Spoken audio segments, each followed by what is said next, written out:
Oi, gente, que bom ter você de volta aqui. Você está no canal do Dicas. Aqui é o canal onde nós falamos sobre organizações terceiro setor. Dicas, Suzana Matos aqui falando.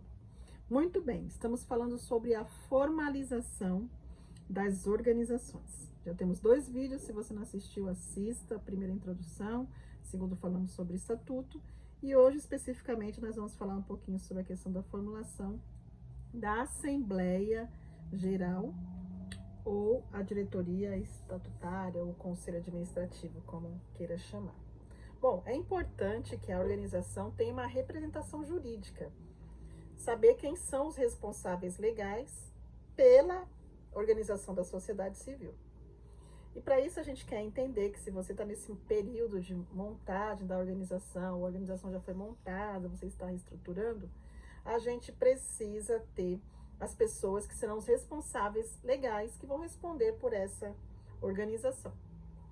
E aí eu me lembro que no passado, gente, a gente tinha uma experiência péssima quando montava o conselho administrativo, né, a Assembleia Geral, e a gente tinha 15, 20, eu cheguei a ver associações, ONGs, OSCs com 23 pessoas na diretoria.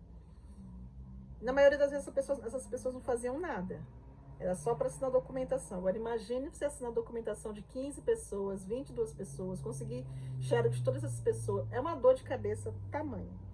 Então, hoje nós podemos, né, com as autorizações que nós já tivemos, reduzir a quantidade da nossa assembleia ou conselho. E é importante que esse grupo seja um grupo pequeno mesmo de pessoas que queiram se envolver. E a minha sugestão é que seja sempre um número ímpar, para facilitar na hora da votação, da eleição, para não dar empate, essas coisas todas. E aí, é claro que você pode ser par também, mas de preferência ímpar, que aí facilita, né?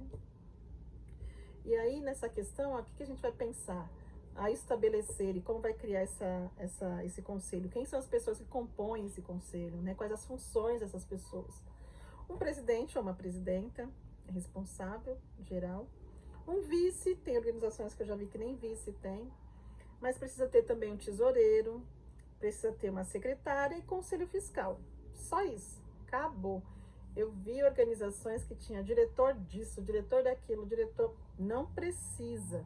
Se você quer compor hoje uma diretoria mais enxuta, e gente que realmente faz alguma coisa e trabalha e se envolva, você tem dessas cinco funções, já estão de bom tamanho. E olha que às vezes é difícil reunir até essas 5 pessoas, né? Porque a gente está falando de pessoas que são voluntárias. Apesar de que hoje é possível a gente remunerar a diretoria estatutária desde que ela esteja participando de algum projeto numa outra função que não seja a função estatutária dentro da organização. Então, por exemplo, um presidente, ele tem a função de presidente no estatuto, mas na organização ele é administrativo e ele é o coordenador. E ele pode receber, não tem problema nenhum por isso. A legislação dá respaldo. Eu tenho um vídeo, inclusive, aqui no meu canal sobre isso. Pesquisa aí que você vai encontrar. Então, são profissionais necessários e básicos para funções, né? Funções necessárias e básicas para a formalização de uma ata, a composição também do estatuto, isso tem que estar lá no estatuto, como é que se compõe a diretoria, quem é a diretoria, de quanto em quanto tempo ela se reúne, enfim, tem que estar tudo lá.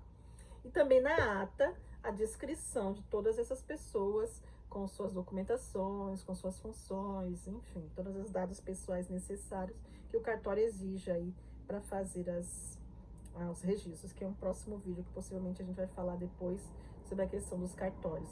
Então é isso, gente. Na questão da formalização das organizações, pensar em formar a assembleia ou um conselho administrativo. Quem são essas pessoas? São os responsáveis legais e eles precisam estar disponíveis à sua função no estatuto e na ata descrito quem são essas pessoas, os nomes e a função que essa pessoa vai ocupar, sua profissão, enfim, os dados pessoais. O que é importante? O conselho ou a assembleia são aqueles que vão se reunir periodicamente, ou pelo menos uma vez no ano tem que se reunir, para monitorar e acompanhar os projetos e a vida da organização, elaborar o planejamento, pensar no crescimento Então não é só para dar um nome. Uma vez eu ouvi de uma pessoa que falou para mim assim: ah, eu não vou vir na diretoria, na reunião, porque eu já dei meu CPF, então não preciso de mais nada. Então, se você tiver uma pessoa assim que queira fazer parte da sua diretoria, nem chame, tá bom? Chame pessoas que realmente queiram se envolver e queiram participar do crescimento da organização. E é isso, gente. Se liga na dica aí, os próximos vídeos que a gente vai fazer. E um grande abraço para você. Até mais. Tchau, tchau.